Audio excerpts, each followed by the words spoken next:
नमस्कार साथियों, बहुत बहुत स्वागत है आप सभी का हमारे YouTube चैनल हिंदी ज्ञान प्रकाश में। तो जैसा कि आप लोग रिसर्च पढ़ रहे हैं और रिसर्च में हमारी जो 2 यूनिट है वो मैंने आप लोगों की कंप्लीट करा दी है और आज हमारी 3rd यूनिट है अध्ययन बोध इकाई जिसको कहते हैं। आज की जो 3rd यूनिट है हमारी रिसर्च की वो मैं आज पूरी एक ही क्लास में आपका पूरा हो जाएगा। अध्ययन बोध इकाई आज ये 3rd यूनिट आपकी कंप्लीट हो जाएगी एक ही क्लास में।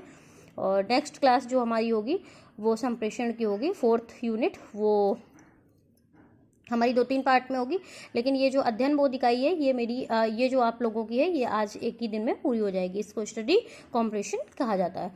तो सबसे पहले आप लोगों को क्या करना है, अध्ययन बोध इकाई है, अगर आप लोग इसको बहुत अच्छे से समझेंगे तो क्या है कि आपके 5 क्वेश्चन कहीं नहीं गए हैं। 5 क्वेश्चन यानी 10 नंबर आपके। तो 10 नंबर सबसे पहले आपको क्या करना है कि आपको एक चीज़, आप लोगों को एक बात बहुत अच्छे से याद रखनी है कि जब भी ना आपका पेपर, जैसे ही आप पेपर देने जाते हैं, यूजीसी का एग्ज़ाम देने जाते हैं, तो आप सबसे पहले जब रिसर्च आपका पेपर फर्स्ट है रिसर्च मेथोडोलॉजी, तो सबसे पहले आप उसमें ये सर्च करेंगे कि ये पैराग्राफ वाला पार्ट कहाँ पे है। तो इसमें आपको सबसे पहले, मेरी सलाह तो यही है कि आप लोग सबसे पहले ये पैराग्राफ को सॉल्व करें, क्योंकि इसमें आपका पूरा 10 मिनट लग जाएगा सॉल्व करने में। लेकिन अगर आप अच्छे से सॉल्व कर लेंगे, 10 मिनट दिमाग लगा लेंगे आप इसमें, तो आपके ये 10 नंबर कहीं नहीं गए हैं।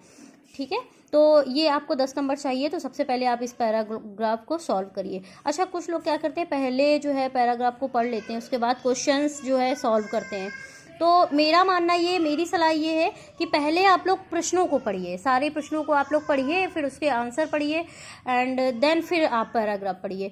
तो जैसे कि उससे क्या है, आपको जैसे आपने सारे क्वेश्चन मान लीजिए पढ़ लिए, ठीक है, सारे क्वेश्चन पढ़ लिए, फिर उनके आंसर पढ़ लीजिए। जैसे प्रश्न इसमें दिया गया है कि शैक्षणिक चर्चाओं में आम प्रचलित मुहावरों के प्रयोग की निम्नलिखित में से क्या उद्घाटित करने की हो रही है। अब देखिए, शैक्षणिक चर्चाओं में आम प्रचलित मुहावरों के प्रयोग की प्रवृत्ति निम्नलिखित में से क्या उद्घाटित करने की हो रही है। तो क्या दिया हुआ है इसमें कि विचार और कार्य के बीच संबंध, ठीक है, पहला ऑप्शन ये है। और कक्षागत परिवेश में कही जा रही बातें और किए जा रहे कार्य के बीच का अंतर। 3rd है नारों का रैतिक महत्व। और 4th है आपका वार्ताओं में आदर्शवादिता का पुट। तो अब आपने, जैसे कि आपने पूरा एक प्रश्न पढ़ लिया, फिर उसके चारों आंसर पढ़ लिए। इसी प्रकार से 2nd आपका क्वेश्चन है आदर्शवादी अवधारणाएं शिक्षा में नैतिक व्यवहार से किस प्रकार जुड़ी हैं।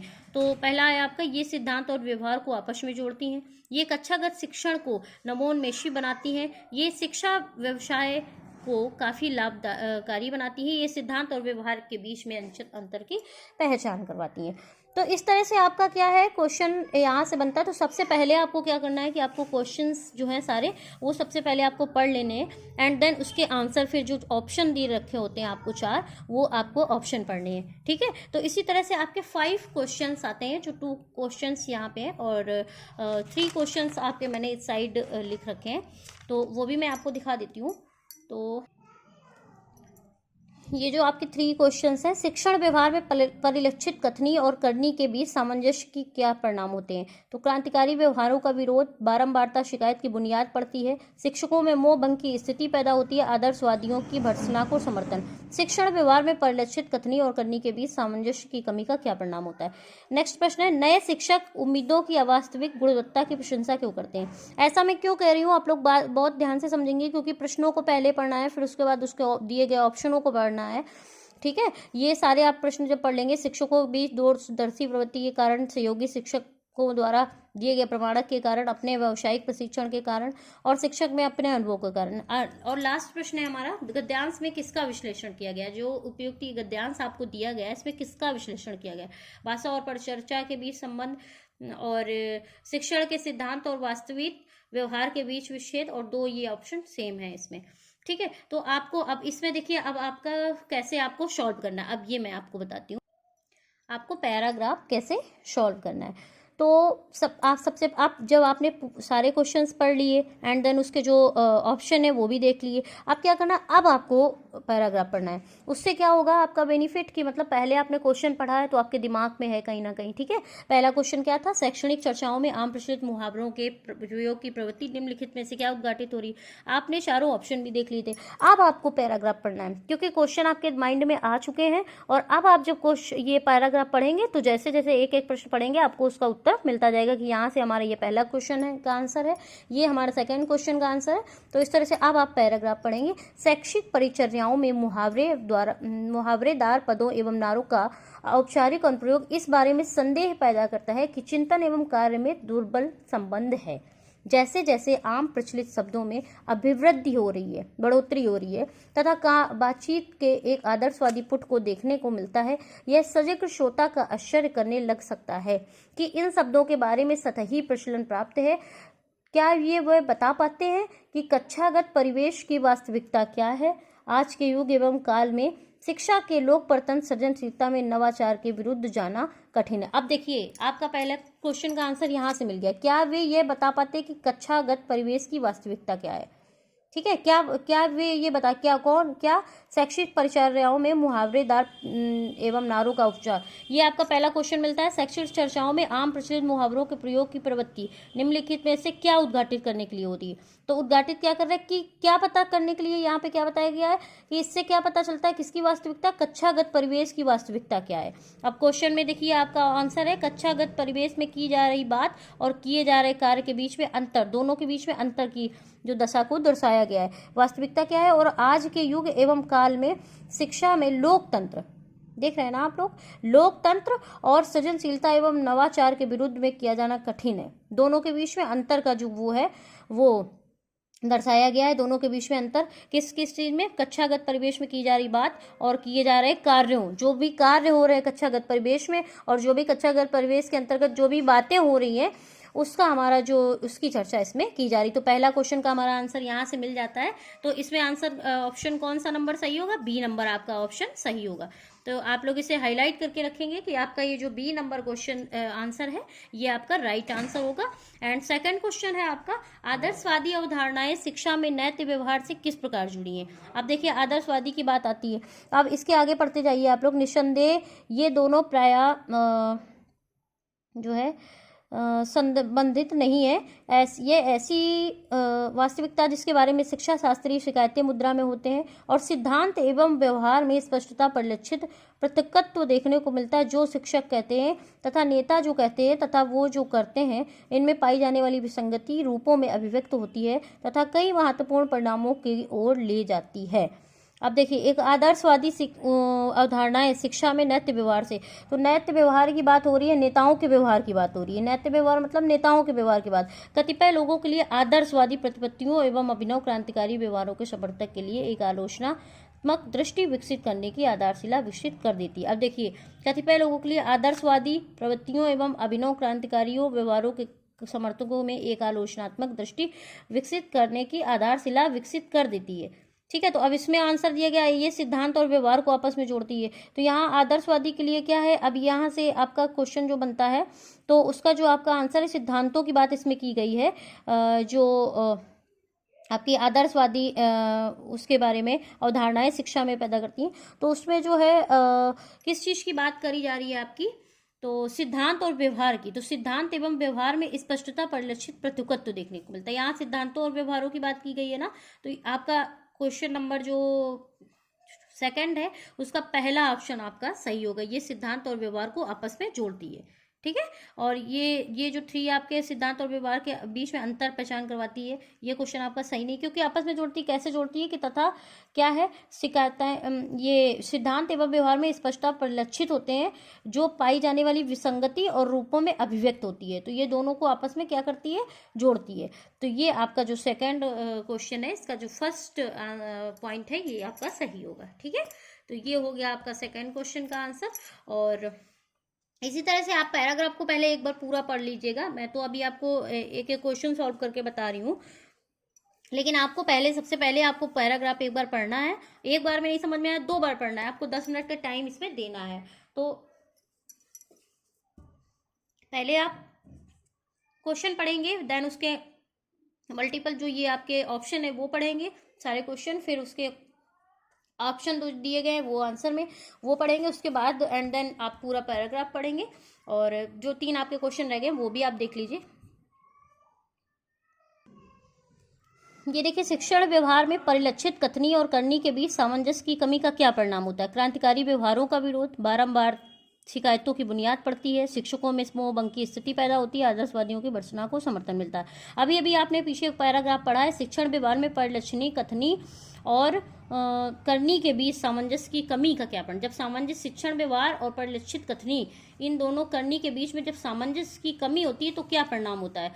तो इन आंसरों में जो दिया गया है, क्रांतिकारी व्यवहारों का विरोध, बारंबार शिकायत की बुनियाद पड़ती है, शिक्षकों में मोह भंग की स्थिति पैदा होती है, आदर्शवादियों की वर्तना को समर्थन मिलता है। तो आप ये एक बार फिर से पैराग्राफ देखिए, आपने ये यहाँ तक पढ़ लिया था पैराग्राफ।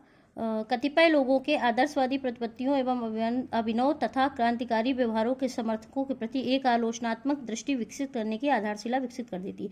पूर्व में अनुभूत मोह भंग से जनित, ये देखिए, पूर्व में अनुभूत मोह भंग से जनित यह निराशावादिता, यहाँ से आपका आंसर मिल जाता है, मोह भंग कैश कर लीजिए वर्ड को, से जनित निराशावादिता अधिकतर नए शिक्षकों पर अपनी पकड़ बना लेती है, जब वे इस बात को महसूस करते हैं कि व्यावसायिक प्रशिक्षण की अवधि में अनुभवों एवं उम्मीदों की गुणवत्ता यथार्थ से परे है। अब देखिए, यहाँ से आपका मोह भंग से जनित, ये आपका ये पॉइंट मिल गया, मोह भंग से जनित यह निराशावादिता अधिकतर नए शिक्षकों पर अपनी पकड़ बना लेती है। यहाँ से आपका आंसर मिल जाए, ये जो आपका शिक्षण व्यवहार में परिलक्षित कथनी और करनी के बीच सामंजस्य की कमी का क्या परिणाम होता है, तो मोह भंग, ये आप वर्ड के शिक्षकों में मोह भंग की स्थिति को पैदा होती है। ठीक है, तो ये आपका आंसर यहाँ से राइट आंसर होगा। और फोर्थ आपका ये जो क्वेश्चन है, नए शिक्षक उम्मीदों की अवास्तविक गुणवत्ता की प्रशंसा क्यों करते हैं। जो नए शिक्षक होते हैं वो उम्मीदों की अवास्तविक गुणवत्ता की प्रशंसा क्यों करते हैं।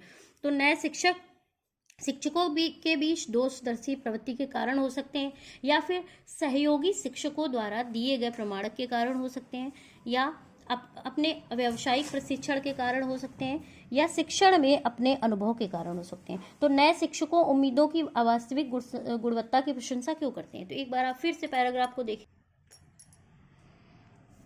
व्यावसायिक प्रशिक्षण की अवधि में प्राप्त अनुभवों एवं उम्मीदों की गुणवत्ता यथार्थ से परे, पाठ्य पुस्तकों एवं महाविद्यालयों के पाठ्यक्रमों में वर्णित अनुभूत शिक्षण दो विपरीत पहलू बन जाते हैं। परिणाम स्वरूप शिक्षा शास्त्र के अनुदेशन एवं अन्य बाहरी लोगों को अभ्यासकर्ताओं द्वारा संदेह की पुष्टि से देखा जाने लगता है। सहयोगी शिक्षकों द्वारा दिए गए प्रमाण संदेश के घेरे में आ जाते हैं, जब यह कक्षा ऐसा सुनने वालों के अनुभव के साथ बेमेल हो जाते हैं। तो देखिए, यहाँ से क्या है, व्यावसायिक प्रशिक्षण की अवधि में प्राप्त अनुभवों एवं उम्मीदों की गुणवत्ता यथार्थ से परे है। यहाँ तक आप लोगों ने पढ़ा। तो आपके क्वेश्चन का आंसर मिलता है, नए शिक्षक उम्मीदों की अवास्तविक गुणवत्ता की प्रशंसा क्यों करते हैं, क्योंकि पहला आपका आंसर सही होगा, ये शिक्षकों के बीच दोषदर्शी प्रवृत्ति के कारण होते हैं। ठीक है, तो ये आपका आंसर यहाँ से राइट आंसर होगा, शिक्षकों के बीच दोषदर्शी प्रवृत्ति के कारण बनते हैं। आप एक बार पूरे पैराग्राफ को पढ़ लेंगे अच्छे से, तो सारे क्वेश्चंस के आंसर आपको वहीं से मिल जाएंगे, बस आपको अच्छे से ध्यान से पढ़ना है। और ये जो आपका यूनिट है, थर्ड यूनिट, तो सबसे पहले जब भी आप रिसर्च मेथोडोलॉजी पेपर सॉल्व कर रहे होंगे तो उसमें आपको सबसे पहले जो पैराग्राफ वाला यूनिट है उसको सॉल्व करना है, क्योंकि इसको सॉल्व करने में आपके 10 मिनट लग जाएंगे, और इन 10 मिनट में आपको 5 क्वेश्चन आपके सही हो सकते हैं अगर आप ध्यान से क्वेश्चन को सॉल्व करेंगे। ठीक है, तो इसी तरह से गद्यांश में किसका विश्लेषण किया गया है, इसका हमारा राइट आंसर होगा। पूरा गद्यांश पढ़ने के बाद सारे ऑप्शन पढ़ेंगे। फिर शिक्षण के सिद्धांत और वास्तविक व्यवहार के बीच में विच्छेद हुआ। इसमें क्या है, शिक्षण के जो सिद्धांतों के विषय में बात हुई और वास्तविक व्यवहार क्या होता है उसके बीच में जो विच्छेद हुआ है उसकी चर्चा की गई है ना कि भाषा और पर चर्चा के भी क्या हुआ, शिक्षण के बारे में बात करी, शिक्षण और वास्तविक व्यवहार के बीच में जो विच्छेद हुआ है उसके विषय में यहाँ पे चर्चा की गई है। तो आपका राइट आंसर होगा ये वाला। ये तो मैंने आपको क्वेश्चन आंसर सिर्फ आपको फॉर एग्जाम्पल के लिए बताए हैं, लेकिन मेन आपका जो टॉपिक है, चैप्टर है, आपको पूरा चैप्टर जो आपको दिया गया होगा, पैराग्राफ जिसको बोलते हैं, तो वो दिया गया होगा, वो आपको पूरा पढ़ना है। पहले पढ़ने के बाद सबसे पहले आपको क्वेश्चंस पढ़ने, उसके आंसर पढ़ने, जो भी आपके 4 ऑप्शन दिए गए हैं वो सारे पढ़ने, एंड देन फिर आपको पैराग्राफ पढ़ना है कि हमने इसमें जो क्वेश्चन पूछे जा रहे हैं, तो आपको अपने क्वेश्चन का आंसर खुद मिलते जाएंगे जब आप प्रश्न पढ़ने के बाद में जब आप पूरा जो वो पैराग्राफ पढ़ेंगे तो आपको पता चल जाएगा कि यहाँ से जो है ये क्वेश्चन का आंसर मिलता है, यहाँ से इस क्वेश्चन का आंसर मिलता है। बस ध्यान से समझने की वो है, यहाँ से आपके 5 क्वेश्चन जो है सही हो सकते हैं अगर आप ध्यान से बहुत सॉल्व करेंगे। तो 10 मिनट का टाइम आप इसमें दीजिए और आपकी जो थर्ड यूनिट है ये आज आपकी कंप्लीट हो गई, बोध इकाई। और फोर्थ यूनिट है जो आपकी संप्रेषण कम्युनिकेशन जिसको बोलते हैं, उसके जो है 2-3 पार्ट होंगे क्योंकि वो चैप्टर काफ़ी लंबा है। बट ये है मेरी कोशिश यही। अब जैसे मुझे अभी कमेंट्स आ रहे हैं पीडीएफ के लिए, तो इस क्लास के बाद मैं अभी एक नंबर पिन कर दूंगी, जिसको भी पीडीएफ चाहिए मुझे उस नंबर पे मैसेज करे तो मैं उसको पीडीएफ दे दूंगी, जितनी भी क्लासें अभी तक हो चुकी हैं उसकी पीडीएफ, ठीक है। और आगे जो क्लासें होंगी एंड देन उसके बाद उसकी पीडीएफ मिलेगी। और कुछ लोग कह रहे हैं कि जिम्मेदारी से पढ़ाइए आप मैम, ये यूनिट कंप्लीट कराइए, अच्छे से पढ़ाइए। तो उसके लिए मैं ये बोल दूं कि मैं अपनी कोशिश पूरी कर रही हूँ आप लोगों को पढ़ाने की। इसके लिए मैं कोई बॉन्ड में नहीं हूँ, कोई मैं फीस नहीं आप लोगों से ले रही हूँ। मेरी कोशिश यही है कि आप लोगों की एग्जाम है, मैं आपकी कोई हेल्प कर सकूँ, ठीक है। तो इसलिए मैं आपको पढ़ाई हूँ। इसमें कोई आप जैसे इस तरह के कमेंट्स आ रहे हैं कि आप पूरी जिम्मेदारी लेके पढ़ाइए, तो इसके लिए मैं कोई बॉन्ड में नहीं हूँ किसी के, या मैंने किसी से बहुत ज़्यादा फीस ले रखी हो, या इस तरह का कुछ भी नहीं है। मेरी कोशिश ये है कि मैं फ्री में आप लोगों की कितनी हेल्प कर सकूँ, इसलिए मैं वीडियो लेकर के आप लोगों के लिए आ रही हूँ। तो मेरी कोशिश यही रहेगी कि आपकी 10 यूनिट जल्दी से जल्दी कंप्लीट हो जाए एग्जाम से पहले, क्योंकि मैं इतनी मेहनत कर रही हूँ फ्री में, वो भी कोई आपसे लोगों से कोई फीस नहीं ले रही हूँ आपको, बल्कि आपके एग्जाम है तो आप लोगों की ही हेल्प कर रही हूँ कि जल्दी से जल्दी आप लोगों की सारी यूनिट कंप्लीट हो जाए, ठीक है। तो मेरी पूरी कोशिश यही रहेगी कि आप लोगों के 10 यूनिट कंप्लीट हो जाए। और कितनी मैं आप लोगों की हेल्प कर सकती हूँ, तो आप लोग कृपया जो कमेंट्स कर रहे हैं तो वो लोग इस बात का ध्यान रखें कि मुझे क्या किस तरह से बात करनी चाहिए और क्या लिखना चाहिए कमेंट्स में। तो बहुत बहुत धन्यवाद आप लोगों का।